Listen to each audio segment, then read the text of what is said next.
Have you ever trusted someone so completely that the very idea of them hiding something felt impossible? Dear viewers, what if one day you learned that the person who taught you right from wrong, who kissed your forehead at night and told you that honesty was everything, had been living a lie? What if that lie wasn't across the country or in another city, but just 2 streets away? Dear viewers, this is the story of Rachel Monroe. Rachel grew up in the quiet comfort of suburban Colorado Springs, a place where every lawn was trimmed the same, every neighbor waved politely, and the biggest scandal was whose dog had been digging up the tulips on Elm Street. The Monroes were, by all appearances, the picture of a normal family. Her father, Thomas Monroe, was a local contractor, known for his steady hands and his even steadier smile. Her mother, Elaine, worked part-time at the library, her hair always pinned neatly, her laughter always soft. And Rachel, she was their only child, quiet, observant, and deeply loyal. She remembered summer evenings on the porch, her father handing her lemonade while the sun slid behind the mountains. He'd say things like, "You can always tell what kind of man someone is by how they treat their family, Rach." She believed him. She believed everything he said. From a young age, Rachel wanted to be a writer. She filled spiral notebooks with stories about families, love, and small-town heroes.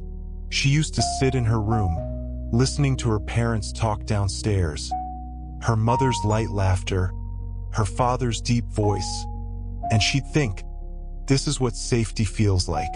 But dear viewers, safety can be an illusion. There were small cracks even then, moments that, as an adult, she would look back on and realize were warnings.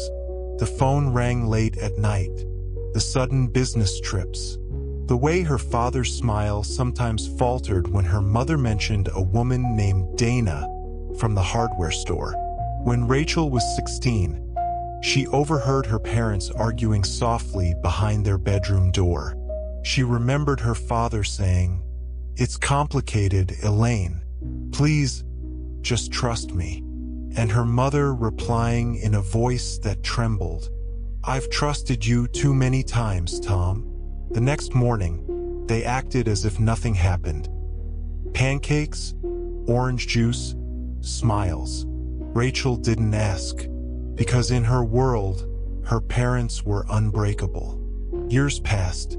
Rachel went to college nearby Colorado State University.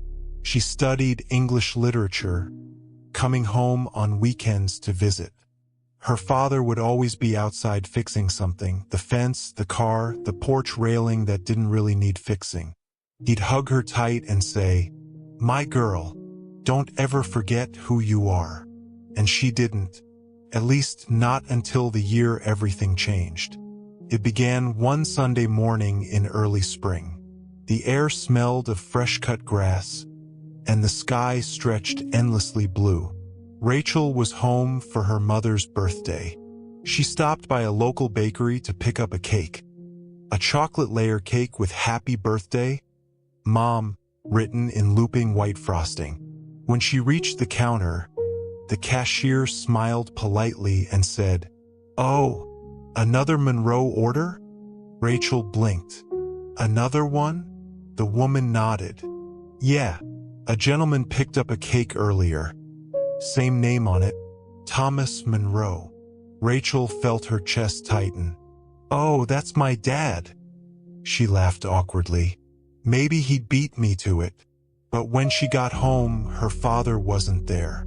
Her mother looked surprised when Rachel placed the cake on the table. "I didn't know he ordered one," Elaine said quietly.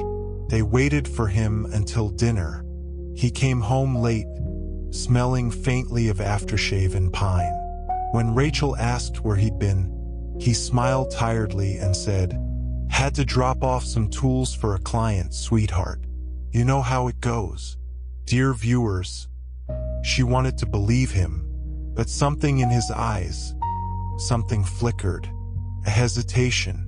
The next weekend, Rachel was driving through a nearby neighborhood, just a few minutes from her own, when she saw something that made her heart stop.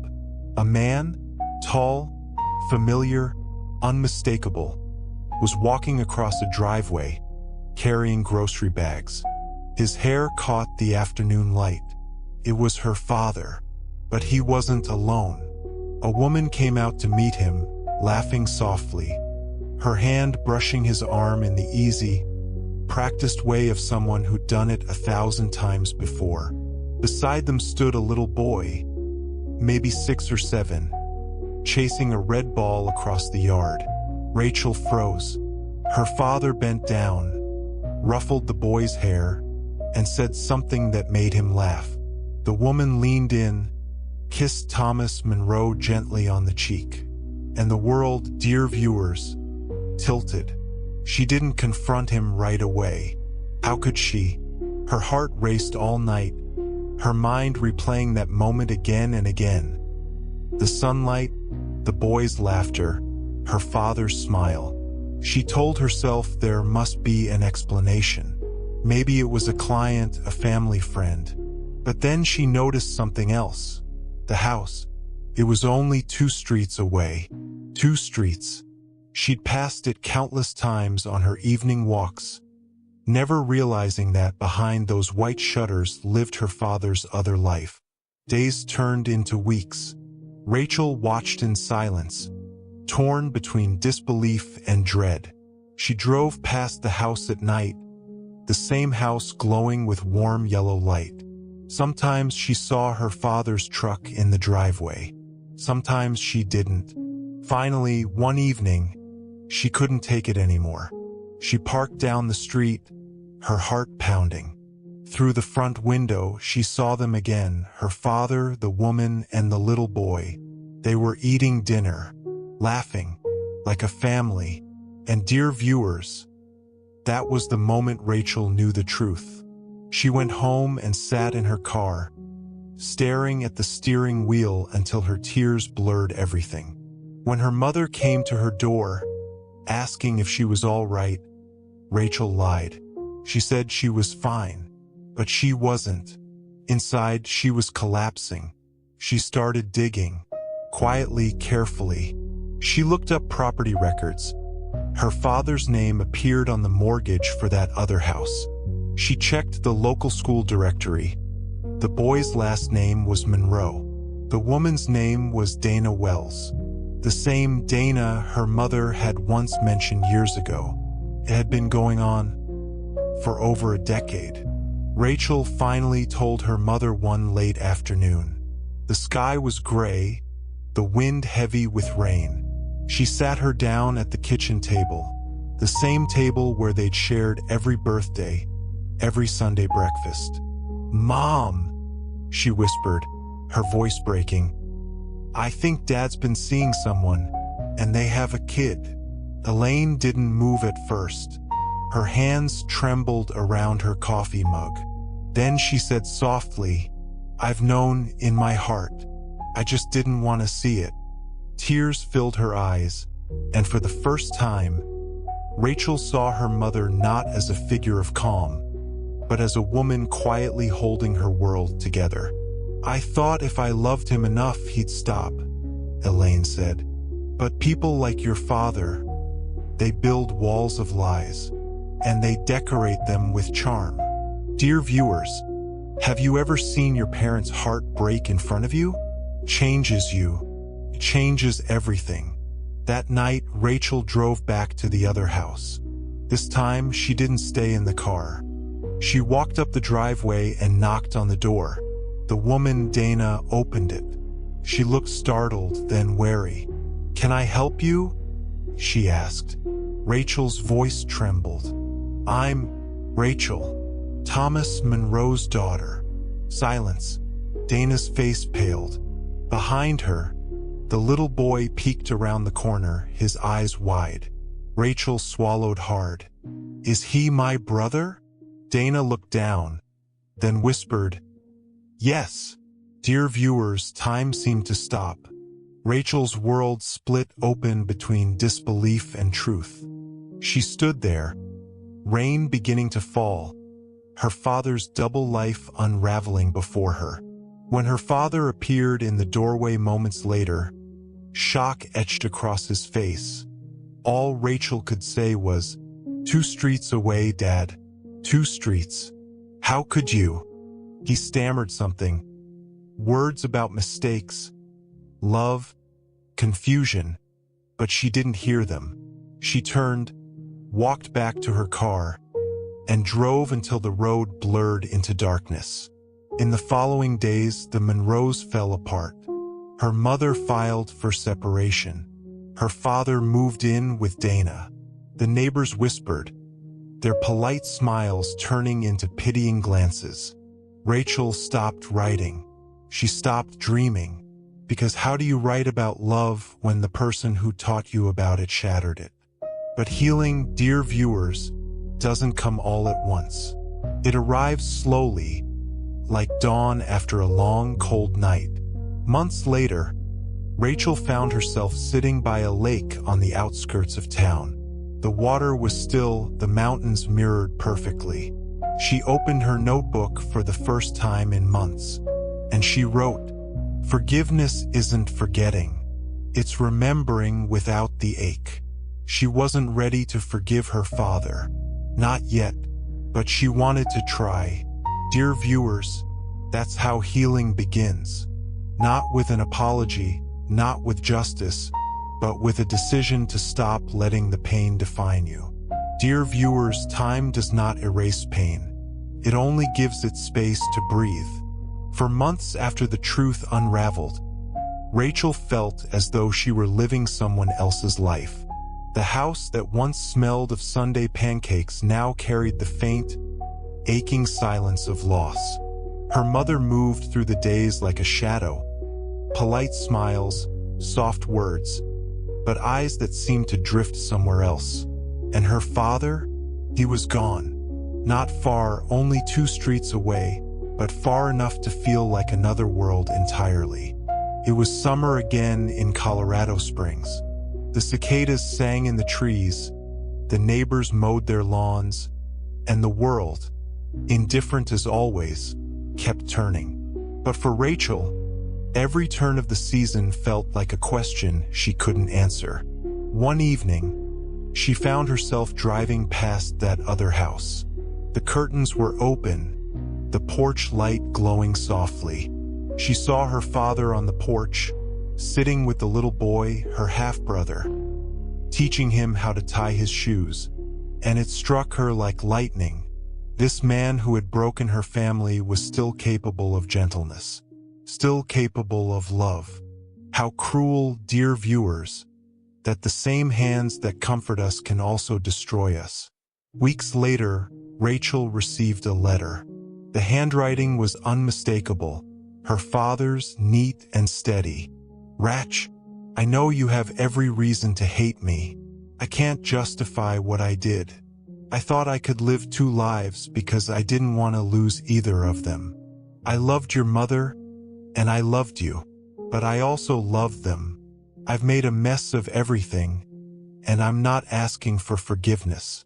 I just want you to know that you were never the reason for any of it. You were the best part of my life. Dad." Rachel read those words over and over until the ink blurred from her tears. Forgiveness, she thought, is never about who deserves it. It's about who needs peace. Months turned into a year.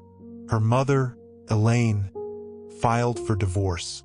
It was quiet, civil, without drama. Elaine found work full-time at the library and started attending a local support group for women rebuilding after betrayal. Rachel began volunteering there too, helping people write letters to estranged family members. Sometimes she'd sit with women twice her age, listening to their stories of heartbreak and resilience. Through them, she began to understand something her pain had blinded her to. People make terrible, human mistakes, and yet somehow, life still offers the chance to begin again. Then, one afternoon, Rachel's phone rang. It was Dana, Her voice was hesitant, almost trembling.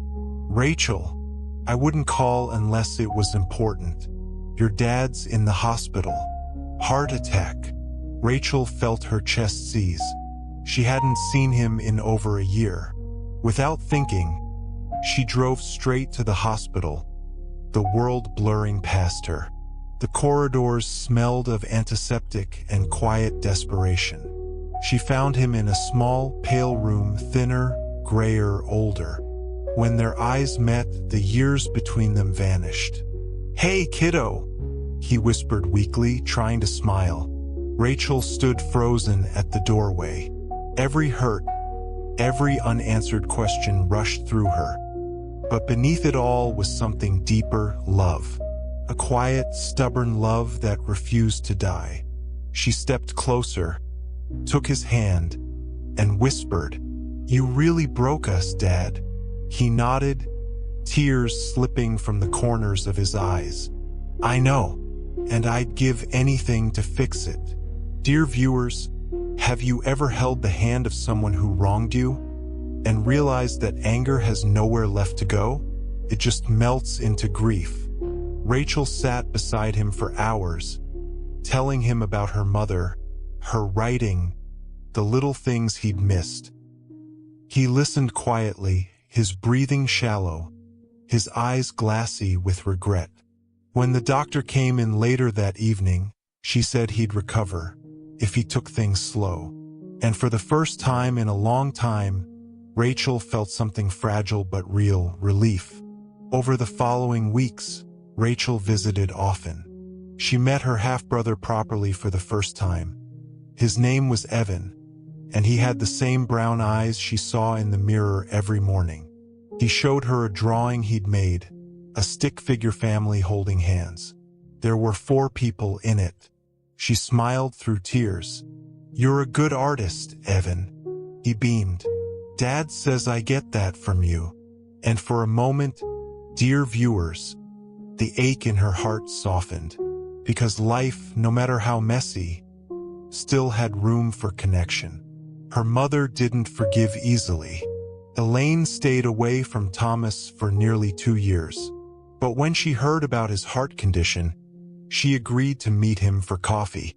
Rachel waited in the car that day, watching through the cafe window as 2 people with decades of history sat face to face again.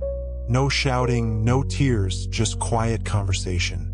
When her mother returned, she said softly, "He's still the man I loved, just not the man I could keep."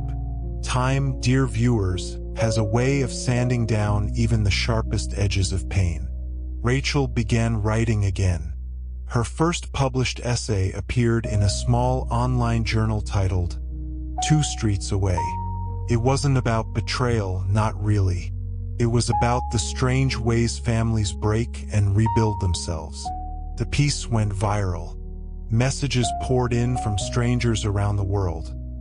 People who had been lied to, abandoned, or hurt by those they loved. They thanked her for telling the truth, for reminding them that broken doesn't mean ruined. 2 years after her father's heart attack, Rachel found herself standing once again outside that familiar White House. The air smelled of pine and rain. She'd been invited, not as an intruder this time, but as family. Inside, Dana greeted her warmly. Evan ran up to hug her, excited to show her his new soccer trophy. And then her father appeared, slower now, leaning on a cane, but smiling with a kind of peace Rachel had never seen before. They ate dinner together. No lies, no secrets, just honesty, awkward laughter, and the fragile beginnings of something new. Before she left that night, her father walked her to the door. "You know," he said softly, "I used to think I could live 2 lives and keep everyone happy. But the truth is, you can't build a home on lies. It always collapses." Rachel nodded. "Maybe this time you can build something honest." He smiled. "With your forgiveness, maybe I already am." Dear viewers, that night, Rachel drove home under a silver moon. Her heart wasn't healed completely, it may never be, but it was lighter. She thought about her mother, her father, her little brother, and all the invisible threads that still connected them. Forgiveness, she realized, isn't about forgetting what someone did. It's about freeing yourself from carrying it forever. Months later, her father passed away peacefully in his sleep. The funeral was small, attended by both families. Rachel stood at the front, reading from her journal. "My father was not a perfect man. He built houses for a living, but some of his foundations cracked. Still, he taught me that even broken things can be rebuilt if you're willing to face the truth. I forgive him, because I have to, because love without forgiveness is just another prison." The crowd was silent. Only the rustle of leaves, the soft sniffles of family and strangers alike. Her mother stood beside her, holding her hand. Dana and Evan were there too. No bitterness, no blame, just acceptance. After the funeral, Rachel and her mother visited the lake, the same place Rachel had once written her first words of healing. They stood in silence, watching the ripples move across the surface. Elaine said quietly, "You have his courage, you know?" Rachel smiled faintly. "I think I have yours." Dear viewers, sometimes the greatest stories aren't about villains and victims, but about ordinary people trying, failing, and learning to love again despite it all. Rachel Monroe went on to publish a book, 2 Streets Away, A Daughter's Journey to Forgiveness. It became a national bestseller, not because it was sensational, but because it was true. She toured community centers, churches, and women's shelters, telling her story.